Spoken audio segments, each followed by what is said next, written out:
So you're thinking about becoming a foster parent. That's awesome.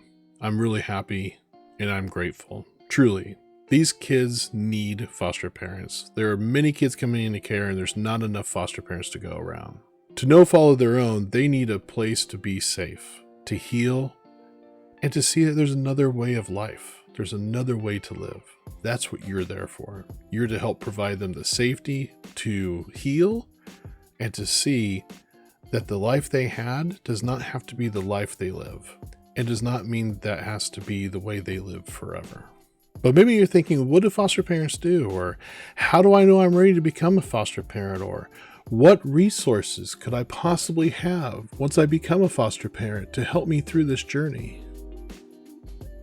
All great questions. My wife and I have been foster parents since 2015, and let me tell you, we've had some real world experience in this. And unfortunately, but fortunately for you, we've also had some real world mistakes, right? So we're going to be able to help you through those mistakes so you don't repeat them, and hopefully you have a really good experience being a foster parent. So stick around, and I'll do everything I can to help you.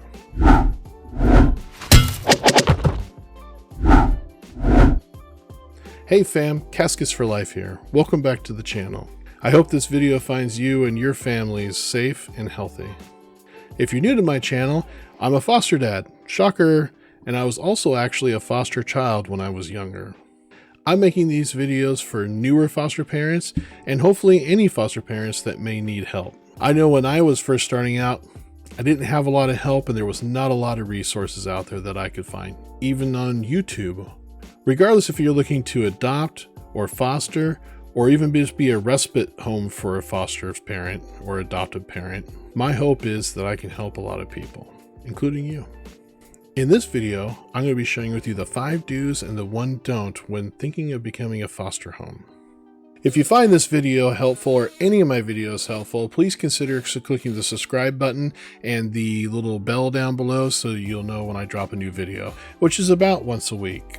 I also set up a Discord channel to help foster parents and create resources for foster parents like links, and I'll be doing giveaways for books, for trauma books and stuff like that, or any kind of resources I can find for foster parents I'll be putting in there of my experience of what I think will help you best.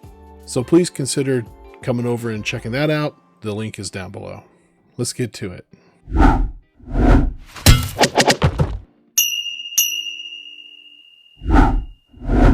So there are a lot of things to consider when you're looking to become a foster parent for the first time, or adoptive parent, or even a respite home. For example, how many kids are you willing to have? How many kids do you want to have? This is a family you're starting. So in some instances, and in some instances you're just doing respite, so like you're doing a really nice childcare, I guess you could say, for a foster or adoptive family, but you're very important because these families need breaks.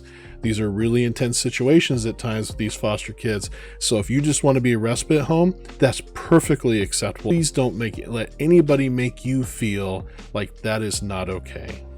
Some of the questions you might be asking is, how can I afford this? How many kids can I really have? What's the cost like? Can you get help? And who helps you? So with that in mind, let's get to those 5 do's, and stick around for that 1 don't at the end because it's a doozy. So the first tip on my list is something you do for any life decision, really. It's a pros and cons list. It's a great reality check to know where you are. First things I put on that pro and con list is, what are you doing this for? Are you doing this to help the kid? Are you doing this looking for some extra money?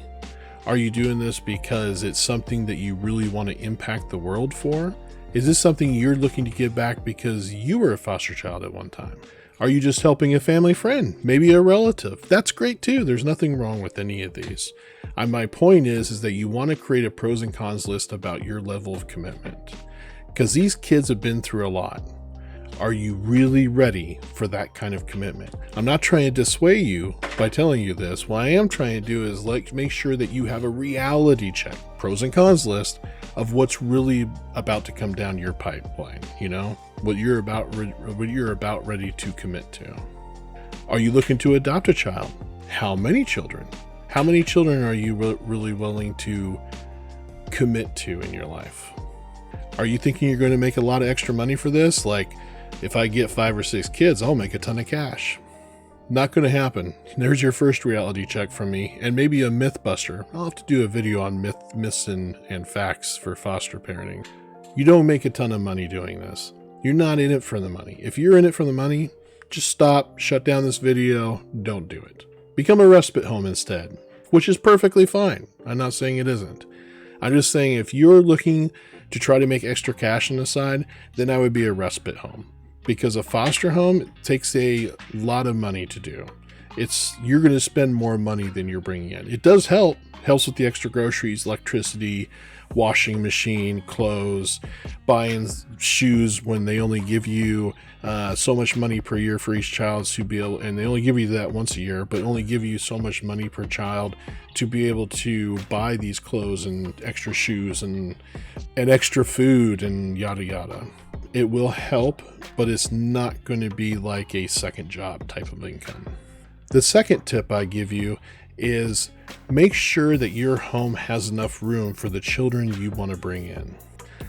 The reason I say that is because when you first start doing foster adoption classes, they will ask you, what are you willing to take in? How many?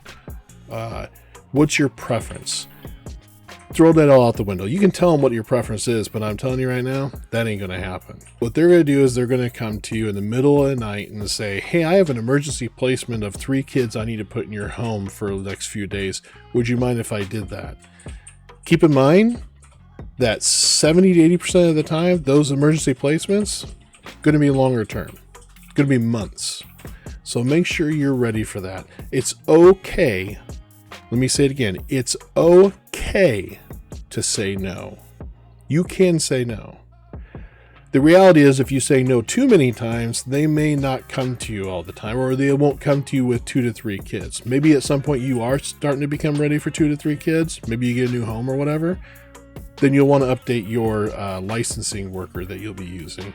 My point is that make sure that the kids that you commit to, you have the room for. Now, they'll also have some guidelines. They'll say, you can only have 2 kids per room or 3 kids per room, depending on how big the rooms are. And depending on the square footage of the space, they'll decide how many kids you can have. Of course, you cannot have a boy and a girl in the same room, even if they're related. You can't. It's a no-no. They have to be separated. So you want to make sure that the room you have is for the kids you want, and don't commit to something that you're not ready to take in. So in other words, let's say you get a sibling set of 4. They're all 4 boys. You could put them all in the same room if there's enough room, 2 bunk beds. Are you going to want to have 4 kids for the next 6 months to a year? That's how long it'll be at least.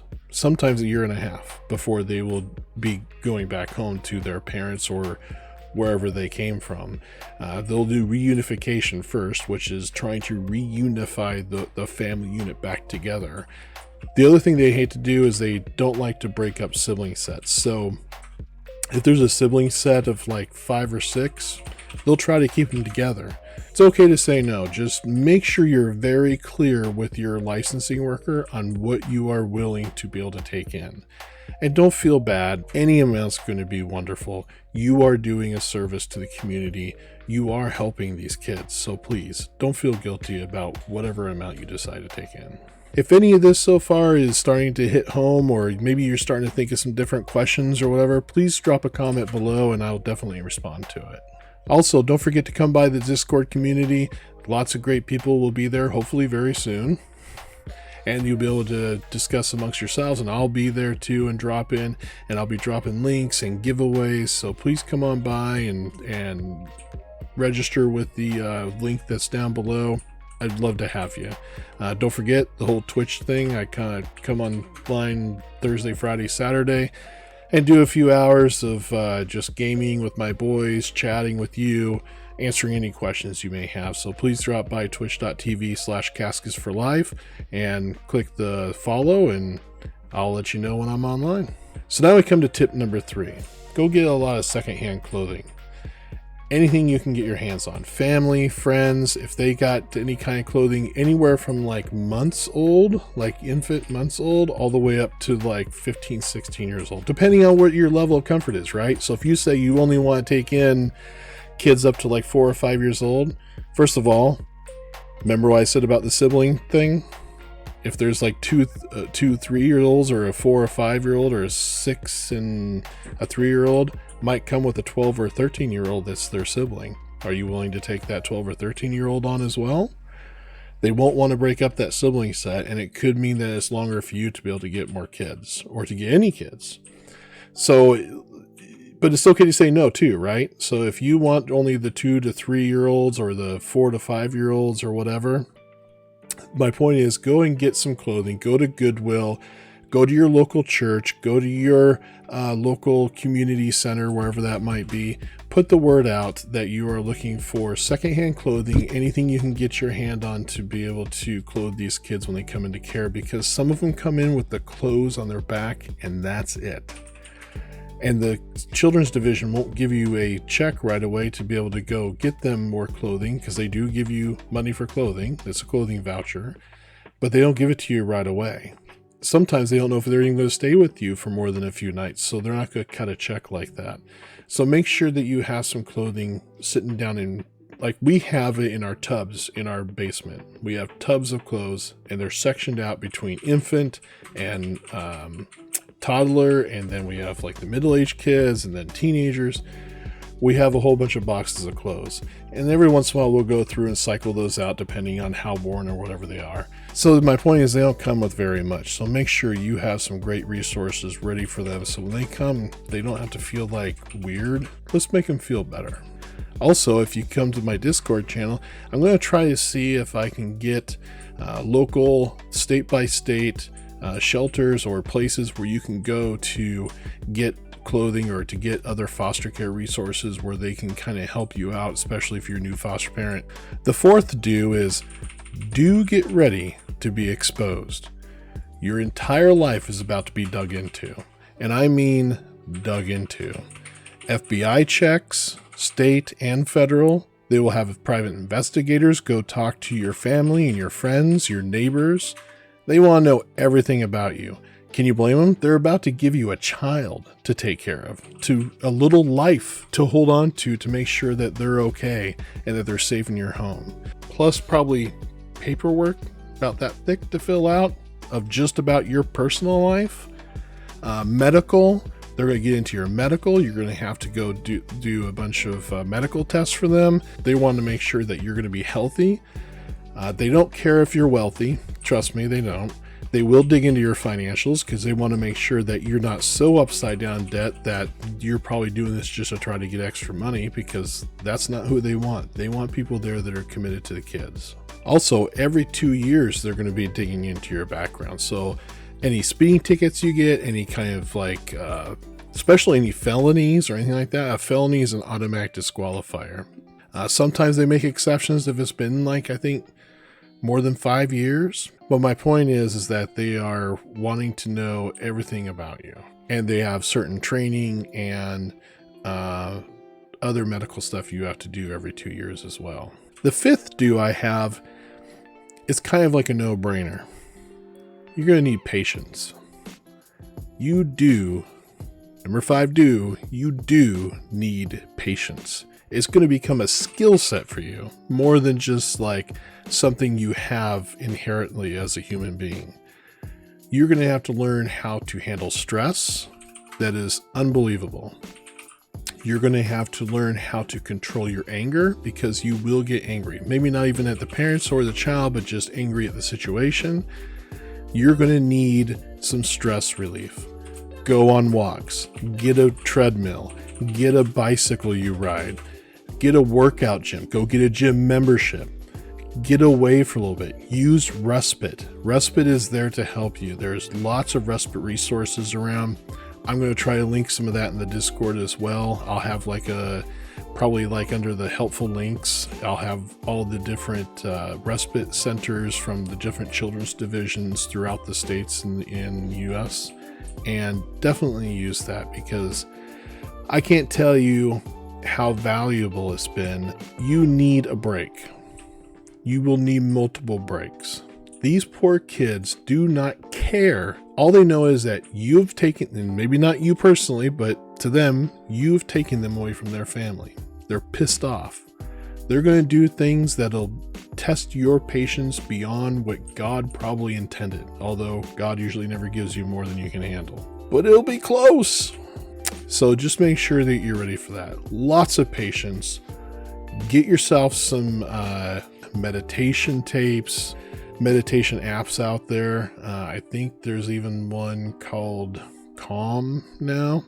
I haven't really tried it, but anything could work. So just make sure you're ready for that. So as you can see, there's lots of things to consider with trying to become a foster parent. Those 5 do's, I really hope they are helpful to you. I really hope that any of the videos I put up here are going to be helpful to you. And if they are, please consider subscribing and hitting the notification button so that I can help you more. I'll drop videos at least once a week. Like I said, I go onto Twitch and I stream, so please come by if you have any questions or just want to hang out or just want to vent about the day, about all the different stuff that you've seen, the struggles you've seen. Even if you just want to come by and say, what is this kid doing? And have you ever seen this before? And what do I do? So anyway, definitely consider come on by and we'll hang out. So on to that last one, the don't.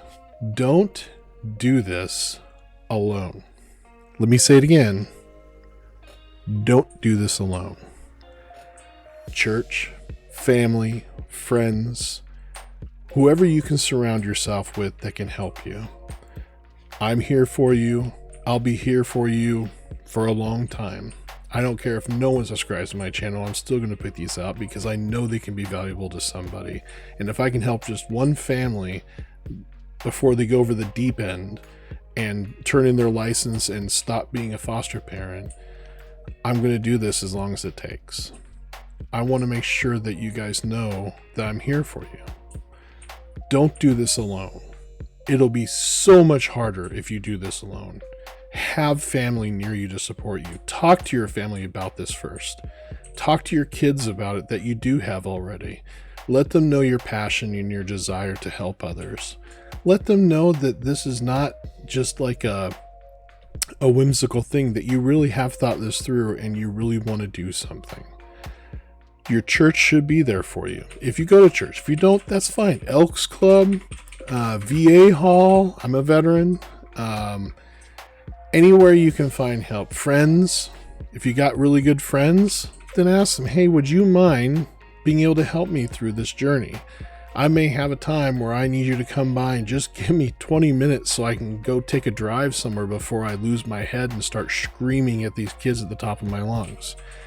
And you'll probably scream anyway, but at least you'll be able to get out of the house for a little bit and not pound your head into the wall, because you're going to have kids that will literally pound their heads in the wall, on the floor, into the window.